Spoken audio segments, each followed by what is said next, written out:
further ado, for those of you who were here with us last year, you may recall how this event goes, but the good news for all of you is you do not have to listen to me at all. I have two very distinguished guests who are going to co-host the evening for you, and it's going to be my distinct pleasure to welcome them to take my spot here. Two ladies, Erin Engelhardt, and I'm looking at a piece of paper because I want to make sure I get all these credentials because they're impressive, correct. Erin is a patent agent and a board member of the Ottawa Network. She's going to come on up here, Erin. Come on, don't be shy. You've only got an hour of this to do. And helping her out with it is Jamie Lynn Kraft, who, be careful, I have to be careful what I say because she's a lawyer. And she's also a trademark agent with Smart & Bigger, who are one of the major driving forces behind this event. So I'd like to welcome Jamie Lynn, and Erin, and you guys feel free to take it away from here.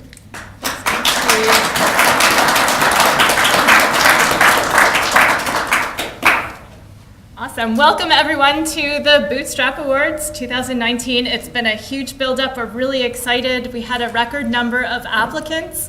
Let's just say that it's really clear that the Ottawa entrepreneur ecosystem is alive and thriving. So it's pretty amazing. I'm Erin. I'm a board member of the Ottawa Network. I'm Jamie Lynn. As Steve said, I'm a lawyer at Smart & Bigger. We're so excited that there's so many people here today to share in this night and honor our wonderful award winners. So Smart & Bigger and the Ottawa Network are pleased to host tonight's Bootstrap Awards.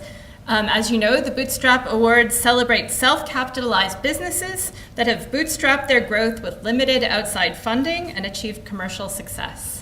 The awards were created to recognize the outstanding achievements of early-stage companies in all industries, both for-profit and non-profit, across a range of distinct criteria-based categories. The Ottawa Network Board of Directors is with us this evening, and they're going to be sharing in the MC duties and handing out some of the awards with our sponsors. We want to thank our community partners, Startup Canada and Invest Ottawa, and also to Steve and TechTuesday and Wesley Clover for supporting and hosting the event with us. And we'd also like to give a big thank you to our award sponsors, Algonquin College, Aragona Agency, Bright Sky, Macadamian, Oakwood, the Ottawa Business Journal, and UITV, whose contributions help keep the Bootstrap Awards alive year after year. We encourage you to share the evening's festivities with your networks and to congratulate our winners on social media using the event hashtag Bootstrap Awards. And you can also follow us on Facebook and Twitter for future information on tonight's awards and events, and also on future Ottawa Network events. And so at this time, I would like to invite Nick Quain from Invest Ottawa to open the evening for us.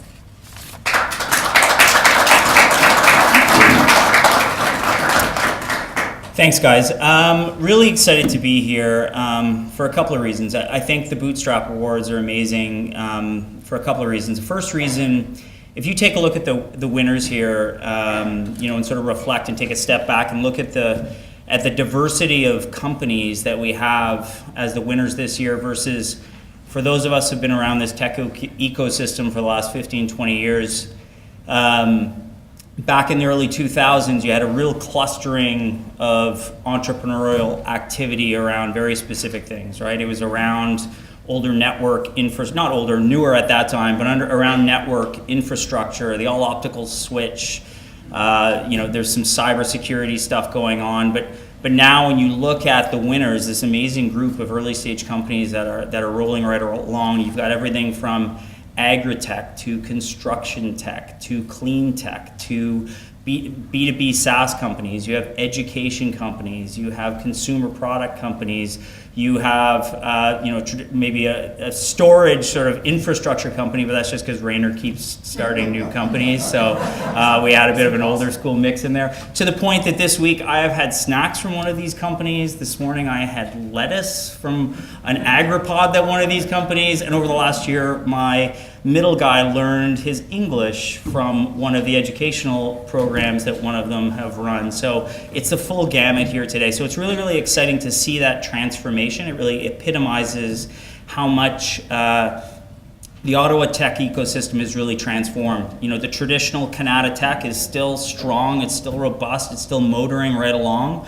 but at the same time, all around Ottawa, you're seeing companies sprout up right in the downtown core, East End, South End, West End, Westboro, Hintonburg, you name it, and even out further in the periphery, you got companies all over the place. So it's really an exciting time to be bullish about the future of Ottawa entrepreneurial activity.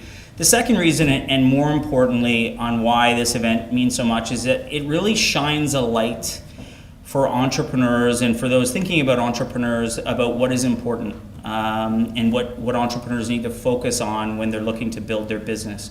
There's this grand narrative, this myth for early stage tech that you need to raise money, that for some reason that's winning, that's the goal, that if I raise VC, I've ticked a box and I've made it, without realizing that the majority of VC-funded companies plow their way into the ground.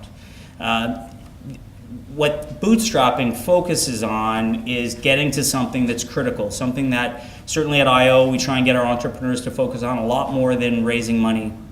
That's a key position for a company, which is escape velocity. All right, that is a key point for a company that really early stage founders need to focus on. Escape velocity, for those who don't know what that is, it's this novel premise of getting your customers to pay enough for the product or solution that you provide that it pays for your expenses. Not just that, but it pays for them in a way that you can pay yourself well as a founder, that you're not wringing your hands over when the next IRAP payment or SRED return is going to come in, and the company's actually got a bit of lift off. And this incredible thing happens with escape velocity for a founder. It's this incredible weight that gets lifted off your shoulders, this whole big piano you've been carrying around for a long time, pretending that's not there, right? The reality of founders who go a year, 2 years, 3 years, paying themselves barely anything, but faking it and not really wanting to acknowledge that or wear that on their sleeve. And bootstrapping is about that. Bootstrapping ingrains into the DNA of a founder and his founding team that we need to get to profitability. We need to build this company around solving a problem for our customer in a meaningful way that they're willing to pay for it now, right? And it develops a scar tissue. There's an element that it develops to that company that is incredibly powerful. And there's a reason that companies that bootstrap their way to that escape velocity are more successful. There's a reason that they raise more money. There's a reason that they're more successful after they raise money, because companies that raise money too soon, too early, before escape velocity, before product market fit, they're placing a gamble on an assumption that hoping that they double and triple down, that it will take them off. When reality is you don't know what direction you're going, and often it accelerates you right into the ground. So bootstrapping is really something that needs to be celebrated. It's option A. It's not the fallback when you don't raise money. It's like, oh shit, I'm gonna have to bootstrap. It's the thing that we want founders to aspire to. This is the number one goal. And certainly from I.O.'s perspective, escape velocity and product market fit, those are the things we're trying to help founders think about, focus on, get to, and just try and, from our perspective, we can help them get there a little faster, get there a little more efficiently. That's why we exist. And certainly many of our companies have raised money. I think there's 4 companies in the I.O. Accelerator that have raised around $1 million in the last 4 to 5 months. But 3 of the 4 have raised capital having achieved escape velocity and didn't have to. They were really thinking about it. Do I take on debt? Do I do a capital raise? They could really look at it objectively rather than, it would be really nice to raise that money because now I could pay myself, pay back Uncle Ed, and pay off the debt, and my wife would be happy, right? It alleviates that from the decision-making process, which gives a founder incredible clarity, and they go from being an average CEO to a great CEO. In my case, going from a bad CEO to an average CEO. But anyway, you get the idea that all of a sudden now you can focus on strategy, you can build a strategy, and not all of your energy is being poured into how do I survive over the next 60 to 90 days, because the reality is for most early stage founders, that's where their creative juices are going, right? They're waking up and they're staying up at night thinking about, the Maslow's hierarchy of needs of startups. It's like feed yourself, stay warm, shelter. It's like those basics. And once you get past that point, you can start to do some really, really beautiful things. So awesome job putting this event together. Love the Bootstrap Awards, love what it represents, and really looking forward to celebrate the winners here this evening. Thank you.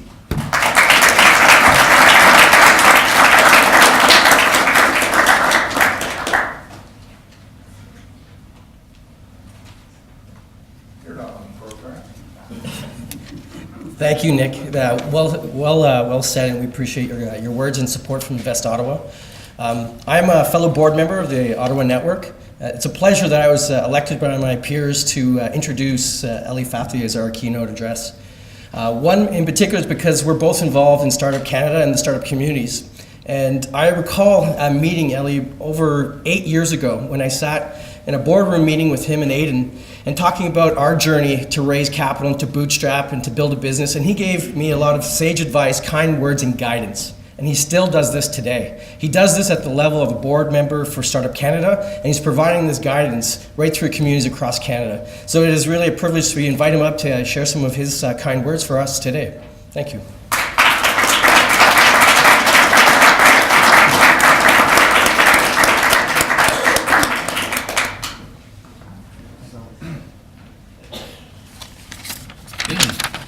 It is a pleasure to be here. And when I look at the distinguished people in here, I cannot forget about the fact that I'm now working on my 7th company, but 2 of them were actually bootstrap. And if you ask me to analyze what decision to make to have a bootstrap versus raising the money, I will share with you when Aidan and I, my co-founder at Fluidware, we decided to start the company. And what we looked at, it was a market that if we went to look for money, probably they would have told us, tell us to go on our knees and kick us out of the room. Why? Because we were going to go into a market that had 2 giant companies, Qualtrics and SurveyMonkey, and they were going to say, I'm not going to give you money for that. Now, year 1, we made $19,000. So we basically worked for, we said, we were joking that we can work at McDonald's and make more money. And year 2, we did $125,000. But we knew, at least I knew that with experience, that when we sold to 5 different companies, that we have made it. It was just a question to sell to 500 of them. So when I look at you here and you're looking at the bootstrap, I think that you have to consider that there's nothing wrong with that. We ended up taking this company and sold it to SurveyMonkey for a lot of money. And it was a wise decision because it took us a while to get there, but we do not have to share it with anybody else. Now, the current company, it's a different story. We had to go and raise the money because the area that we're looking at is much more competitive in the world, and we need a lot of money to move very fast. So we have raised and we are raising a lot of money because we need to get to where we want to be very rapidly. So what I'm trying to tell you is that if I look at my history with the 7 companies, 2 of them are bootstrapped, and actually 2 of them had an exit. And the companies that I raise money for, and right now I'm working on my 7th company, it yet to be determined. Obviously, there is a lot of possibility for success. Now, one of the things that I would like to share with you is where do you go from here? Now, you can go from here and you have to consider some of the ways for success. And after 7 companies, I can give you some advice. So, first of all, you have to, as you go to your next step, you have to consider what you're going to do, define the audacious goal of where you want to go. Secondly, and this is a very good 4-step process when you scale up the company. So you start by defining the goal, where you want to go, an audacious goal it is. Secondly, you have to determine who is going to be on the bus with you. Determining the people is really important, and that's what will determine your success or not. Thirdly, you have to define the routine and the cadence, what you're going to do in engineering and sales and all of the other areas. And finally, you execute your KPIs. It's a very simple recipe, just 4 steps, but you have to repeat that all the time. One of the issues that we are seeing right now in the world is issue of work-life balance. And I know that it was raised that I should really talk to you about that.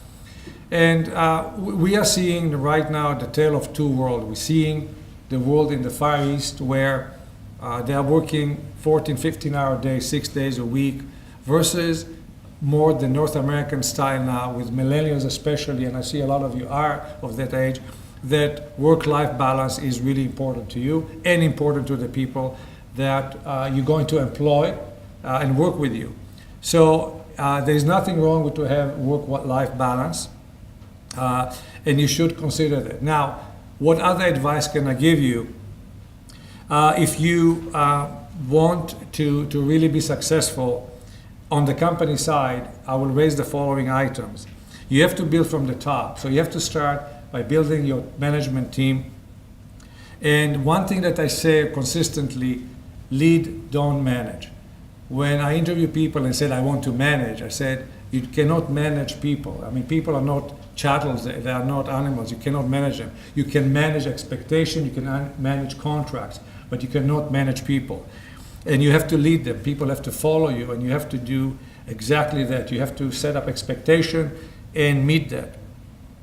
Another thing that you have to do, push the work down. You have to push the work down, because if somebody else can do it, there probably is work that you can do only yourself, and you cannot pass it around. So therefore, push as much of the work down so you can build up and grow.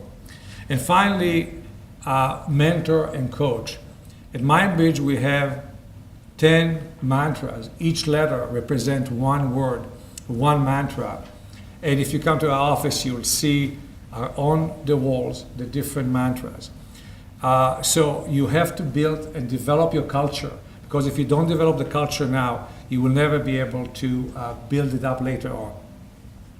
Finally, I want to tell you my recipe for success. So last week, I presented at TEDx, and I'm just going to share with you the last 4 or 5 items that I talked about. What is the recipe for success? I talked to you about a company.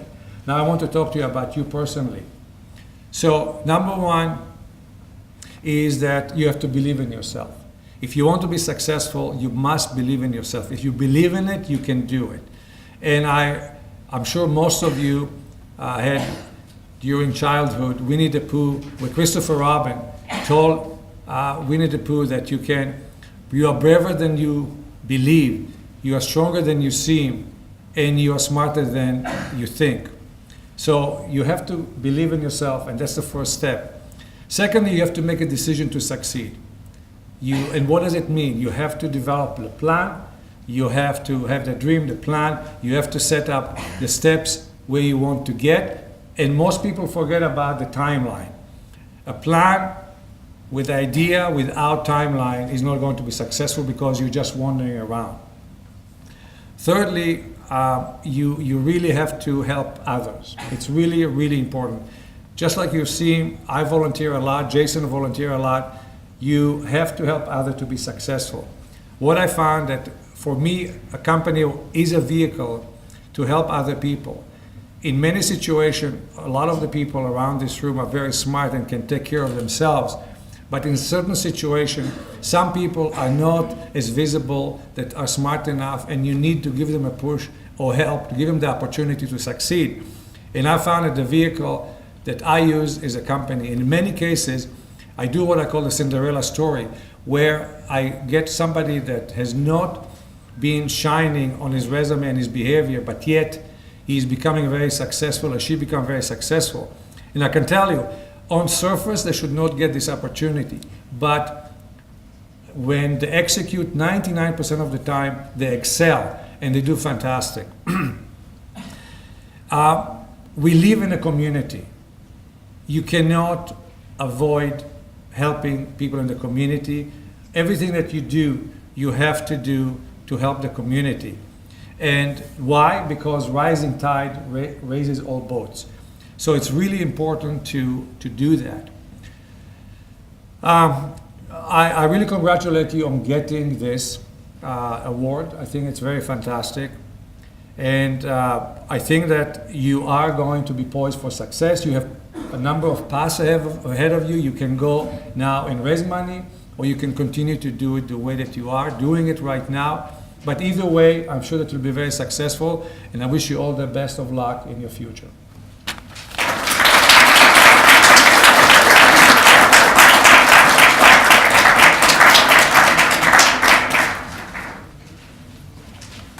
Thank you, Ali, for leading in our community, for spending so much time mentoring and teaching us. You really are a force in this community, and we're so happy to have you here tonight. So this is the part that we've all been waiting for, the Bootstrap Awards. The way this is going to work is we're going to have a member of the board of the Ottawa Network come up with a sponsor, and they're going to present the award. Ready to go? Yeah. All right. So I guess this is. All right. Yeah, right. Hi, I'm David Stein with the Ottawa Network, and I'm here with my friend Bharat Rudra from Oakwood. The Green Award, which I'm holding in my hand, demonstrates how their company or organization is striving to improve the environment through a combination of environmental and economic sustainability. Bharat, take it away. Let me tell you a little bit about Oakwood. Oakwood is one of the most innovative construction companies in the region. It's known for its marriage of technology and sustainable development. It has received numerous awards for building beautiful homes, renovations, and sustainable buildings. Oakwood has an award-winning design center in Orleans. It is also one of the highest LEED buildings in Canada.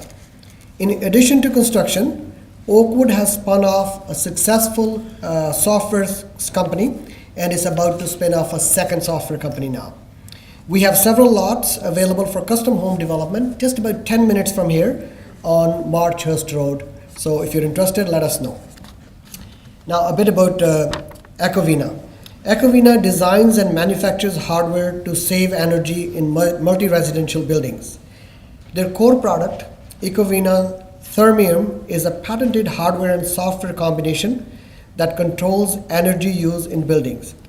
When installed, their product saves 20 to 35% on heat energy savings, making buildings more economical and producing fewer greenhouse gases.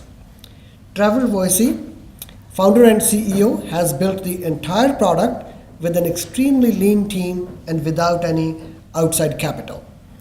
Ecovina is an inexpensive and easy to install, but above all, it has a large impact on reducing energy usage.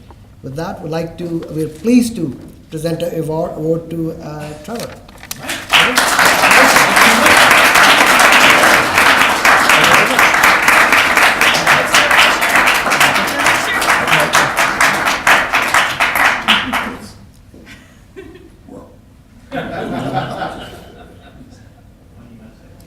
You guys all take a step this way. Yeah, but the light is.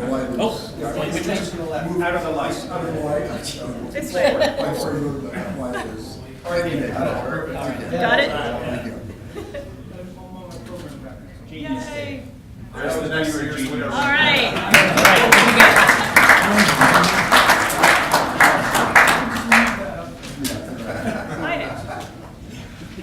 Hi, Dave.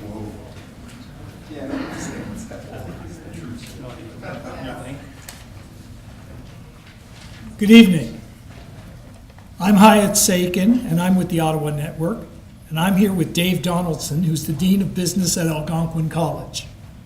The Innovation Award winner demonstrates how their company has applied scientific and/or engineering experience and technology to solve a problem in a way that is unique and innovative. Dave? Thank you, Hyatt.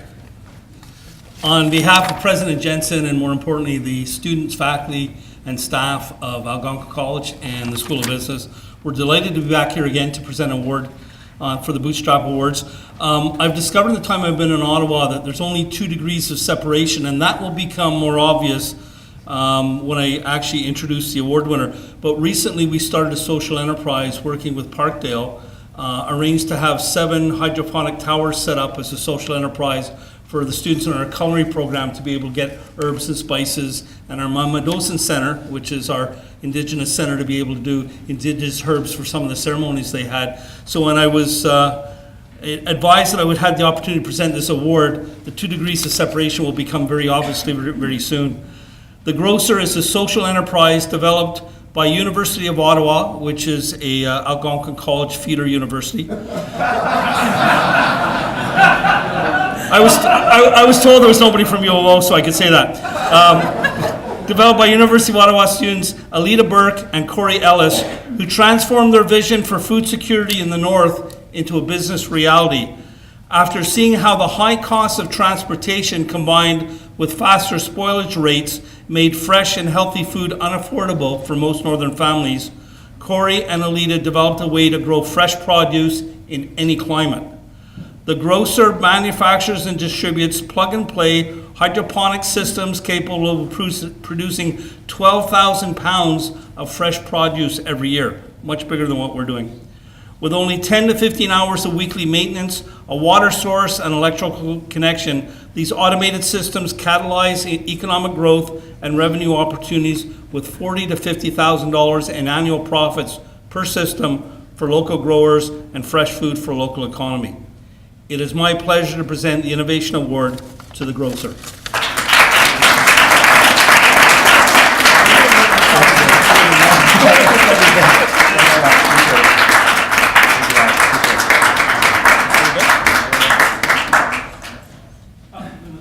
Oh, okay, all right. Move up. Okay. No. Okay, we can't take direction too well, sorry.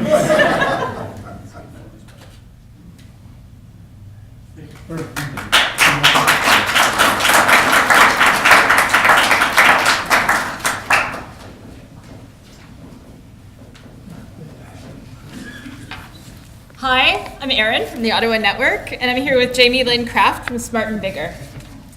The SaaS Award winner demonstrates how their company uses SaaS to provide a product that has customer uptake and enthusiasm, as shown in numbers of customers or growth.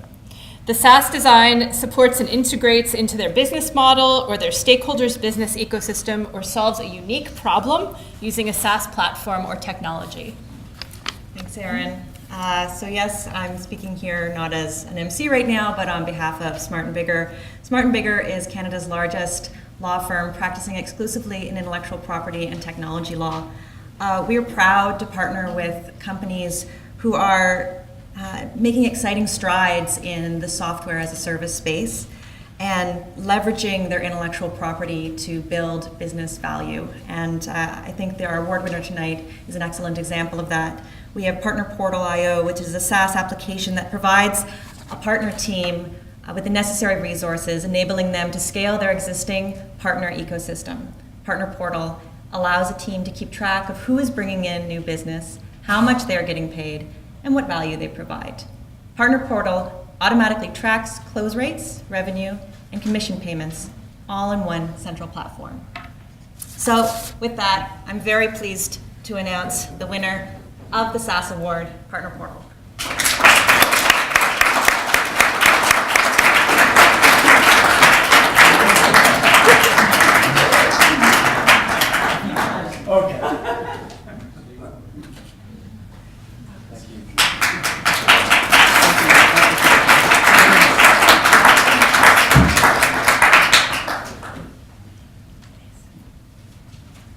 Oh no, you're up again. I'm up again. All right, I'm back in my MC role right now.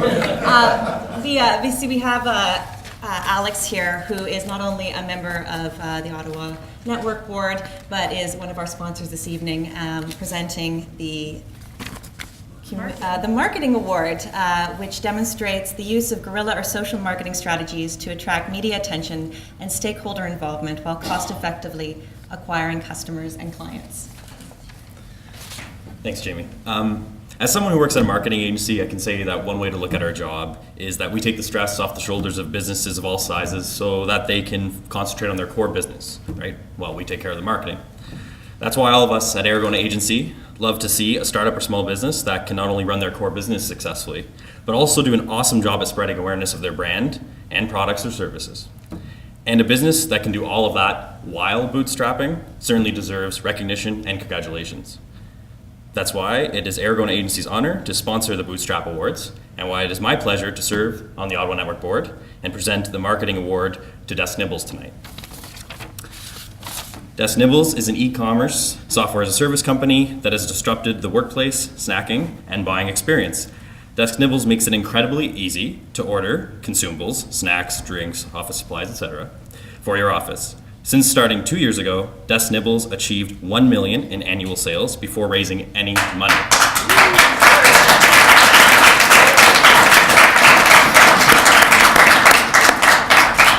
Desk Nibbles has created a truly disruptive offering that has changed the way workplaces order consumables. They have demonstrated significant traction, 1 million in sales and 100 plus customers, and are rapidly growing. Desk Nibbles has been predominantly bootstrapped and only raised a small amount of debt with BDC, and is a valuable community player that has created over 20 jobs with an average age of 23 years old. They continue to grow their team as they scale, creating high-value jobs within the Ottawa ecosystem. And with that, as I said, it is my honor to present the Marketing Award to Jordan McDonald at Desk Nibbles.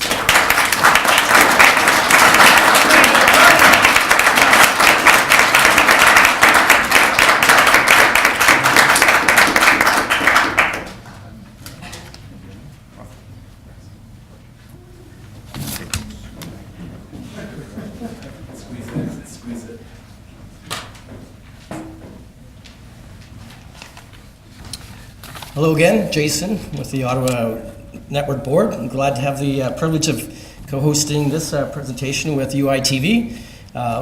Big supporter of the Ottawa Network Board. To give them a little bit of gratitude, they offer their boardroom to us to meet for our board meetings at any time and at any request. Today we get to talk about the Bootstrap Awards and particularly the poignant point of bootstrapping, which means using your own tenacity, intelligence to not leverage investment by building a business from the ground up. And we have Andrew Emmons from UITV to help co-present the award, so would you please? Thank you. It's my pleasure to be presenting the award tonight. As a founding member of UITV, the time during the bootstrapped years are really key to our success and to my continued working there, and just the intensity that we bring as the founding team 10 years later. So it's my pleasure to be presenting the award. Pure Colo started privately funded with $300K to start and $0K in committed revenue. In just 1 year and 3 months after its first operating day, it now has $23K in MRR and many large name clients such as local success stories, Canaxis, and DNS Networks. From rags to riches, Pure Colo has succeeded against the odds of competing against one of Canada's largest telcos. Pure Colo is disrupting the market by offering space with no restrictions and at low cost, remaining carrier neutral and allowing companies the flexibility to work with different connectivity partners. Pure Colo is also home to the new Ottawa-Gatineau Internet Exchange, which will provide and improve connectivity in the region. It's my pleasure to present the Bootstrap Capital Award to Pure Colo.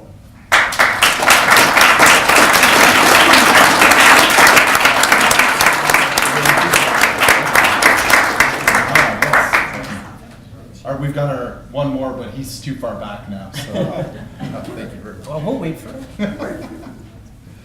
Okay. It's really old. Burkett's shots are always better anyways. Shot on knife. All right. Congratulations.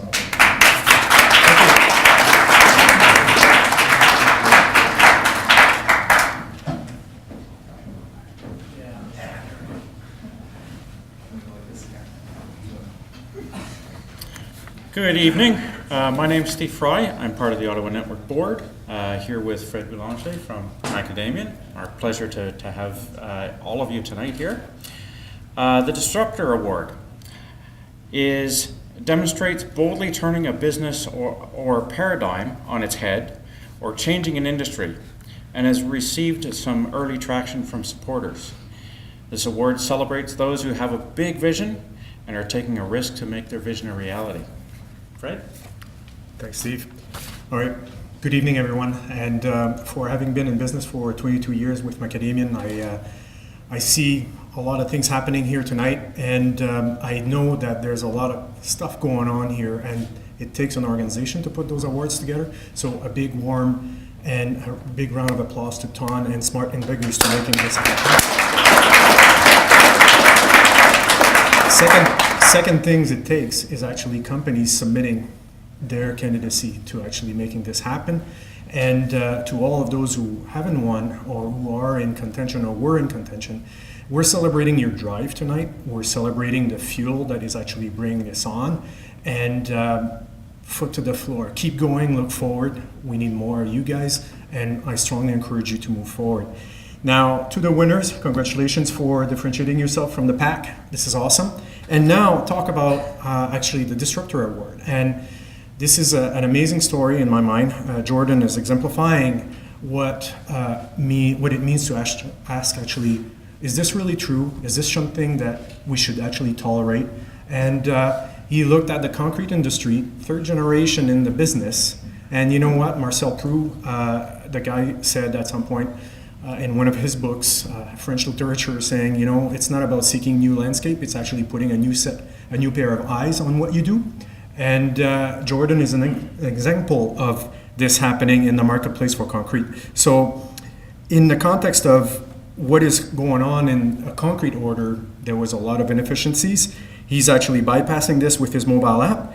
He's actually then put on his construction boot, walked over to Lafarge, and negotiated a deal to actually distribute or actually have the distribution to his app. And now the rest is history, as we say. And we're actually thinking that his company is actually going to be raising money soon to actually take over this big, gigantic $700 billion market. And so, without any further ado, Jordan, I'd love to actually offer you and award you the award of tonight for the Disruptor Award.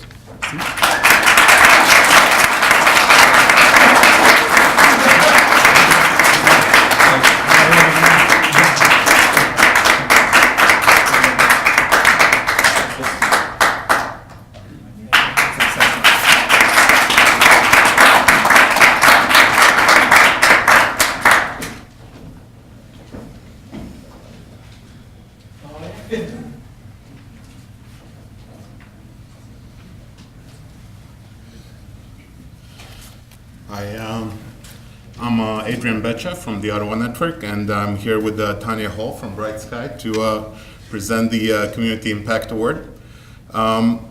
This award winners demonstrate how their organizations has had an impact on the community by using innovative and entrepreneurial techniques. Thank you. It is an honor to be here tonight. When Bright Sky started, we're a cloud company, and we started out and we met as an executive team and decided that taking part in the community and giving back was a huge part of the culture we wanted to commit to.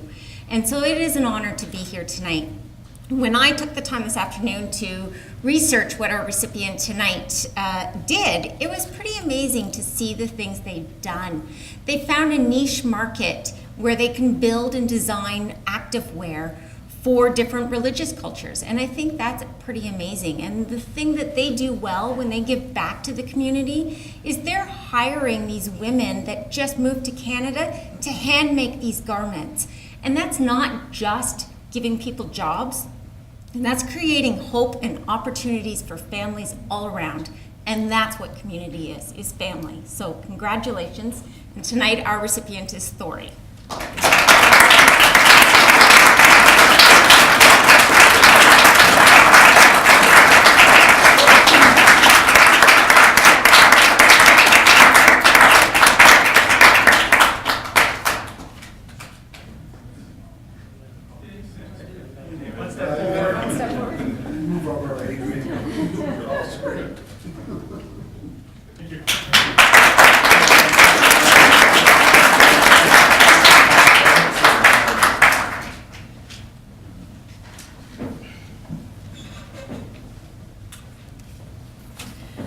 Last but not least, the Founder Award.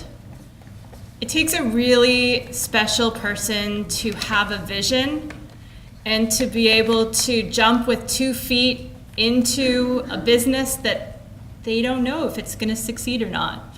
And then to assemble a team and motivate a team of people to follow that vision. The Founder of the Year Award goes to somebody who has demonstrated exceptional leadership and engagement and has shown the ability to grow their company and build their business through stakeholder engagement and networking, and has shown themselves to be a leader and influencer in the business community, acting as a peer role model for other founders. Most companies nominate themselves. This person was nominated by a client. And when we looked into this person's activities in the community, it was truly inspiring. Go ahead. So I lied, you're not done with me yet. But in all seriousness, it's a real a pleasure to be able to present the final award of the evening. Certainly I won't say anything like last but not least, because this is a pretty impressive achievement, as we just heard about. As we would probably appreciate, starting a company is a leap of faith for sure. And the lady who is about to receive this award, Heather Desjardins, is an example of an entrepreneur who took that leap of faith. She quit what would probably be a reasonably secure job as an educator working within our education system. And she went out and pursued her passion and created a company that is known now as Open Door Educational Services. Initially 4 employees, and over the past 5 years, Heather and her growing crew have been able to not only grow the team to 40 educators, plus yourself, but they've now passed more than 200 students through the program, which is designed and targeted to help those with adults and children with learning disabilities experience some one-on-one mediation therapy or teachings, and the growth that she's experienced is testament to the hard work that's had to go in to do that. Especially, as I say, taking away a safety net. She followed her dream, took no bank loans, which is obviously the theme of the evening here, and grew her business. Any of the proceeds were reinvested in the company, as most entrepreneurs, and it's been said already tonight, are want to do, and into the people, the programs, the materials that are now produced by the organization. Open Door Education Services is unique in the way that it offers these reading, spelling, remediation classes for children and adults, with learning disabilities, and they do it both in classroom and online. And the latter is significant in the sense that it's no longer restricted to the local area. Her services and courses and teachings are now available across Canada and literally around the world. So it's been quite a growth curve, I'm sure, and a few sleepless nights, I'm sure. But you pursued it, you stuck with your vision and your passion, and because of the unique nature of it and the high success rate, as we said, we've got professionals within the educational industry, psychologists, speech pathologists, educational counselors, and others are regularly referring their patients to Heather and her company for the services that she provides. So it's really quite an honor and a privilege to present an award to her and her company. When she's not busy doing this, she also serves as the chair of the board for the Learning Disabilities Association of Ottawa Carleton, and she's certainly a champion for children and adult and educational learning for children with disabilities. Pardon me, I screwed that part up. A champion for children and adults with learning disabilities. Can I sign up anymore? It is really my pleasure to present, or our pleasure to present this award to Heather Desjardins.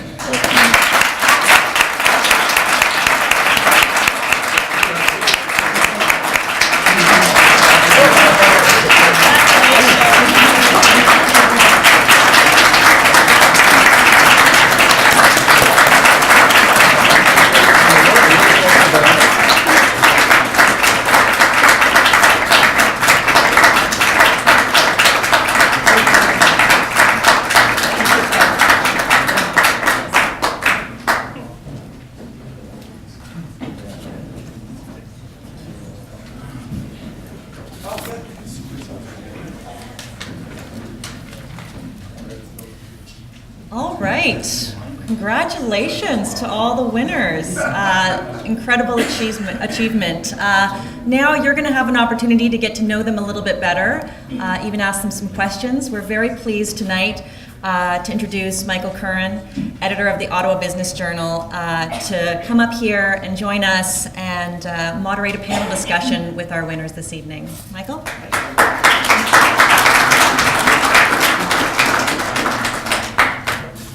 Good evening and thank you everyone. It's great to be back at the Bootstrap Awards once again. I want to start off by thanking the Ottawa Network for everything that you do in the community. I mean, it really is a great example of the glue, I think, that binds Ottawa together, and tonight's a great example of that, certainly celebrating the innovation on the stage. And thank you to Smart and Bigger for stepping up and providing some of the funding to that makes tonight necessary. So thank you to both of them. Maybe a round of applause for both of those people.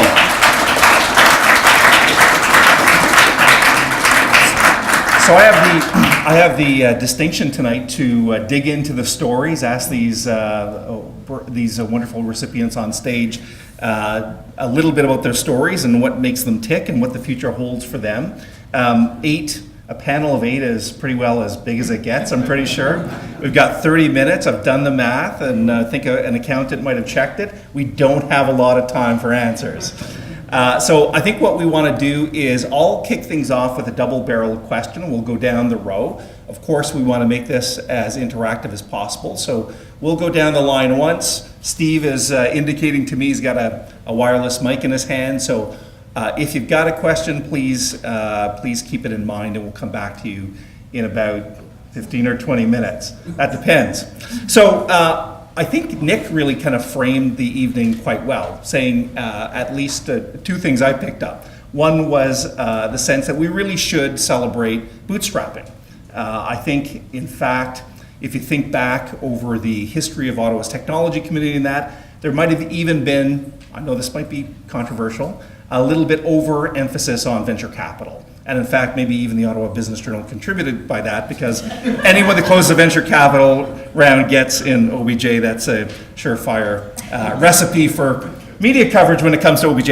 Having said that, I think you're right, bootstrapping sometimes gets underappreciated, and there's a certain discipline that comes with bootstrapping and financial sustainability. And on financial sustainability, the second thing I took from Nick was this concept of escape velocity. So getting to profitability and a spot where you can survive, quite frankly.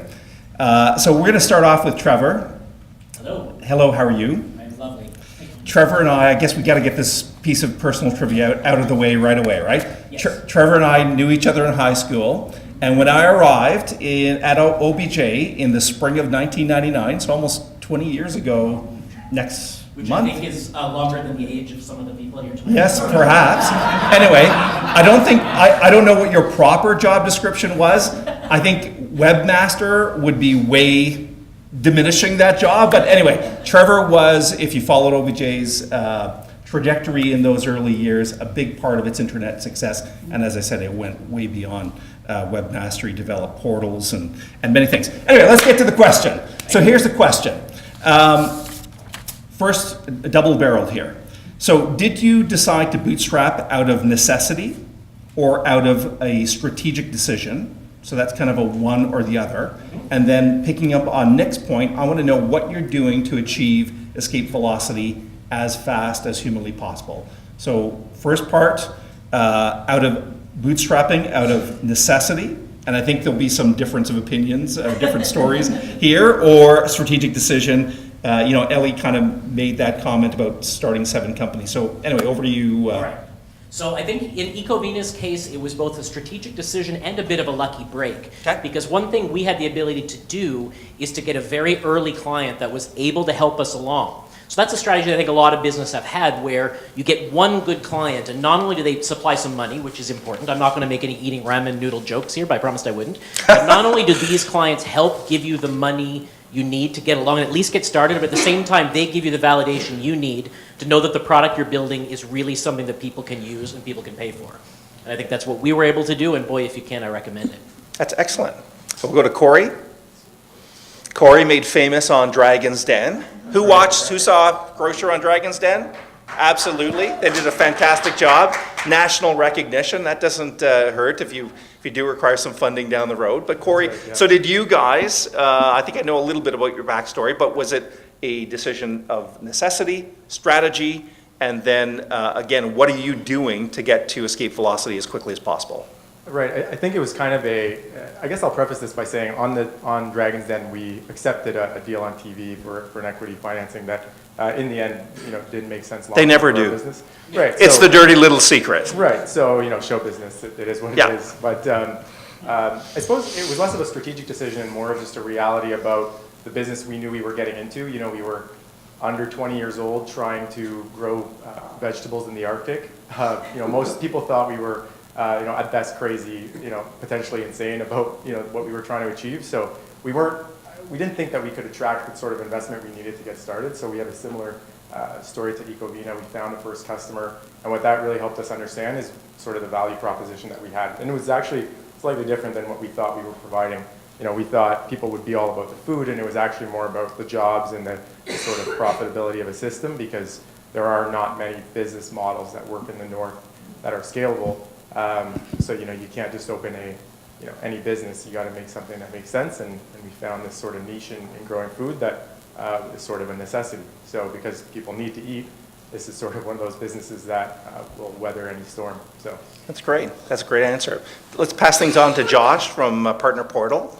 Josh, you've been in the marketing world, and Partner Portal is really, as we heard before, a SaaS model to manage that channel partner. I think you mentioned in a video we shot before this event, the fact that Shopify is a great example of building out partners. So anyway, so when you had to launch Partner Portal, was it necessity, strategic decision? And again, tell us about your escape velocity. All right, thank you. So my story is a little different. It was not a necessity, it was more strategic. Okay. Our product was, or is for that matter, a byproduct of a digital agency that I own. And it was a necessity, well, I guess, a strategic for a necessity, right? So sure. we were fixing a pain point in our own business where there was nothing really to manage the partner ecosystem. So for us, it was an opportunity to build an internal product that eventually we started introducing to our partners. And they started asking, hey, how can we buy this, or how can we potentially license it? And for those of you who don't know, I went to Shopify Unite last year, and Shopify did over $800 million in revenue driven by their partner program. So huge industry, just a small amount of money, right? And then as far as escape velocity, we launched a product at SaaS North here in Ottawa. For me, that was the validation piece on is this a product that is going to something we want to focus on and spend some time on. And since then, we've had some conversations with some very, very large Fortune 500 companies in the partner ecosystem space. And we're just using a lot of automation, email marketing automation testing, automation flows through HubSpot and other things like that to help us get enough customer acquisition and customer awareness to really drive the product forward. Thanks, Josh. Jordan, your next up, Desk Nibbles. Yes. I just love that concept, right? It's great, isn't it? Snacks at work, healthy, convenient, catering to all those dietary needs. Yep. So tell us again, was it necessity, was it strategy, and tell us about the growth trajectory or the escape velocity as it applies to desk nibbles. Yeah, of course. So for us, it was more of a strategic thing than anything else. And what it really helped us do was decide where we were going to actually take our product and our service. So for us, it was more about understanding our customers and the different entry levels we needed to adhere to be able to grow as a company. And our growth has been more organic, and yeah, it's just been interesting to understand our customer and our market. In terms of our escape velocity, we're doing a lot of things to grow, and one of the things that we got recognized for was our marketing. Interesting to note that I actually joined the team less than a year ago. And one thing that people don't take a look at a lot is the amount of time with bootstrapping. And we, as the first marketing hire, we had to build a marketing team from the ground up. So it's been a lot of building the foundation for how we're going to grow. And in doing that, we were able to really figure out how we can scale. And yeah. Good stuff. Good stuff. Mike from Pure Cola, you're up next. Mike, you do a biz dev type role, so Yep. you are definitely going to focus on that escape velocity. It's all about you, yeah. buddy. I'm trying to escape. It's all about, yeah. Escape, yeah, that's it. So, and do you know the decision to yes. bootstrap? Was it strategic or out of necessity? Well, I think you spoke earlier about Rainer and his ability to create companies. Yes. So he had already done a data center before, really, and James was a big part of that as well. And their idea was to replicate it because, if you do it once and it works, why not do it again? Sure. Money in the pocket. But what happened was everyone was a little worried about this cloud thing, and money belts were tightening a little bit here and there. So it was extremely hard to find all that large cap. So actually, unlike the others, it was more out of a necessity that we had access to somebody who had a small amount of investment that they could make. And we said, well, maybe we can change the model. Maybe we can rejig this. And so we went around and we actually found a spot that had the great bones of a data center there, but that could be retrofitted and turned into something really great, and at a fraction of the cost, a tenth of the cost of one of their prior projects. So it was a necessity, but also strategic because we realized that the value was really there in doing it that way. Customers saw what we were doing, and they actually really respect it because a lot of the companies and all the great success stories in this town, a lot of them do understand that bootstrapping model and they do understand the value of it. So it was really important to them, and that's why they select us as a provider sometimes. And from an escape velocity, absolutely, it's all on me. I'm the sales. That's it. You got to wrap this up and hit the phone. So yeah, soon, right? my phone's already vibrated a couple times. So if any of you are trying to buy co-location, I get it. It's okay. But yeah, we're working on it, and a lot of that. Speaking to what we've heard tonight, a really good theme: getting involved in the community and giving back. I bet half of the important connections that I've made over the last 2 years have been because I've been giving back, going to things like Junior Achievement, getting involved in TEDx, getting involved social network-wise. And by the way, don't let this guy fool you. He's not all about the VC. They've had some great articles about us in their newspaper as well. Thanks. And it's about being involved in the community, and people will help you. So get involved. Jordan from Broker Concrete, Brocrete. C'est merveilleux to have a Gatineau company. Félicitations. And wonderful for another Gatineau company, if I got that, presenting to another Gatineau company, which I think was serendipity, but that's pretty cool, Fred. So, Jordan, we were speaking before the event. You come from a family that has been involved in the concrete business in a multi-generational type way. And I think you really had an inside view on how to innovate or disrupt, I guess, as to pick up on the name of the award, a very, very traditional industry. So again, let's come back to that question about you have bootstrapped this. Was that a conscious decision or strategic?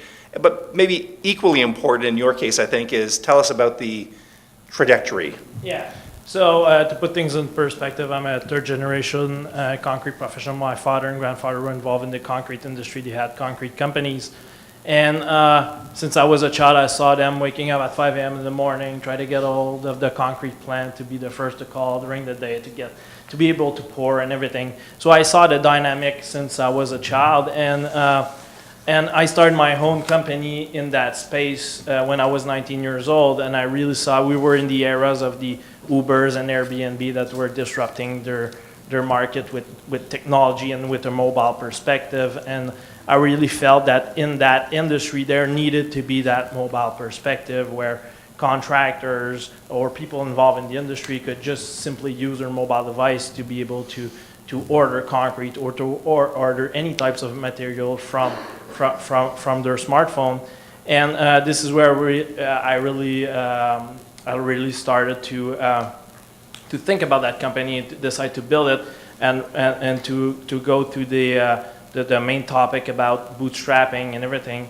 I think that the main idea behind bootstrapping is about being able to create leverage. If you want to bootstrap a company when you don't have any source of revenue, the main key is leverage.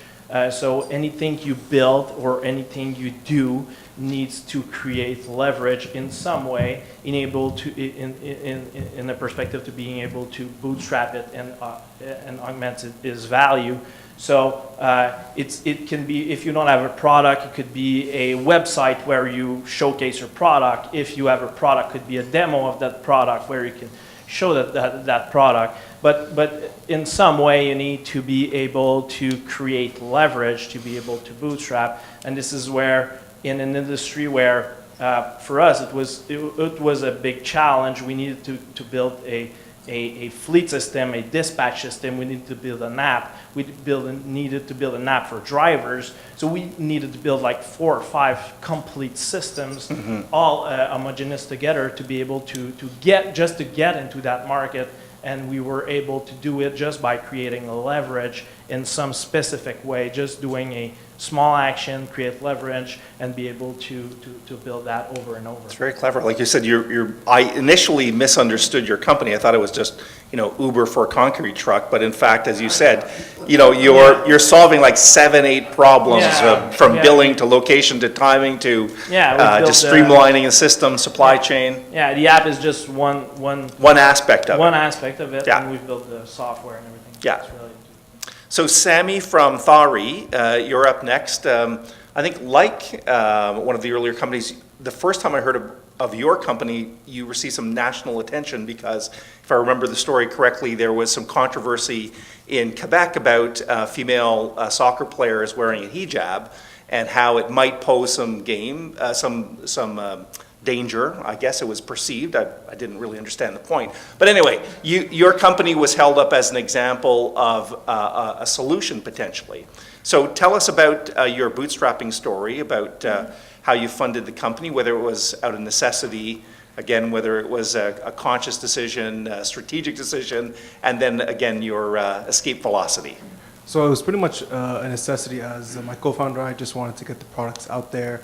And we didn't really look at putting money together to get it out. We just used a couple $1,000 from our savings and just pushed it out there, see how it went. And we've been validating our market pretty much for the last year. And after this last year of sales, we really saw that, okay, this is something that can really work.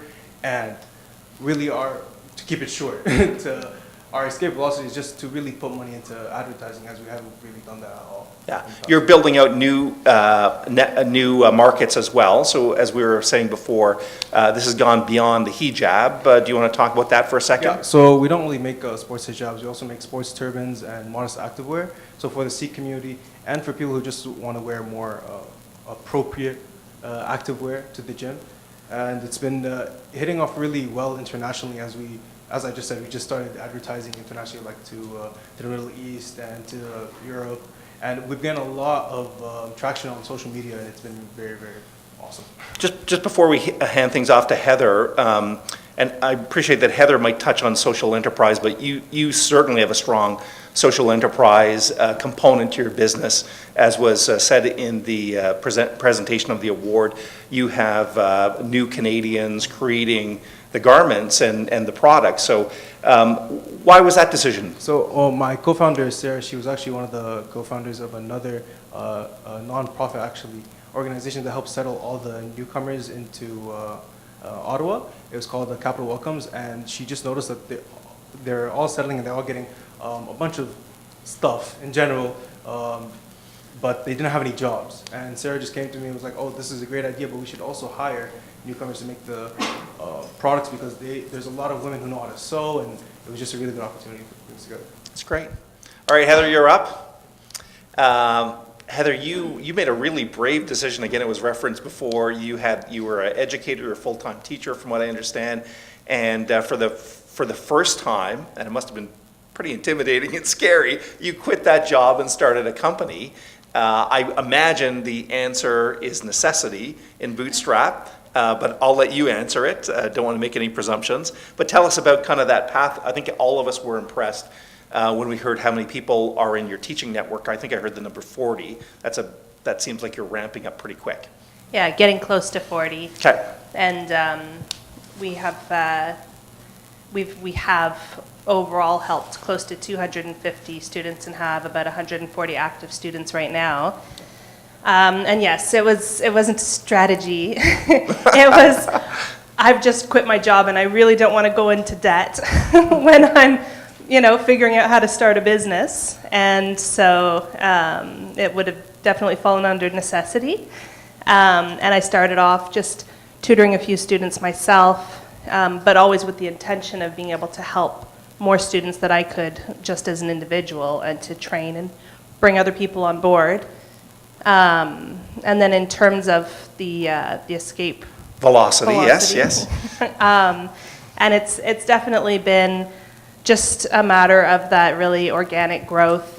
I launched the business with a pretty large-scale free talk on dyslexia, and so that was very well attended and served to get my very no-name name out into the learning disabilities community. And so that was a nice little jump start to the business, and started getting some clients very early on.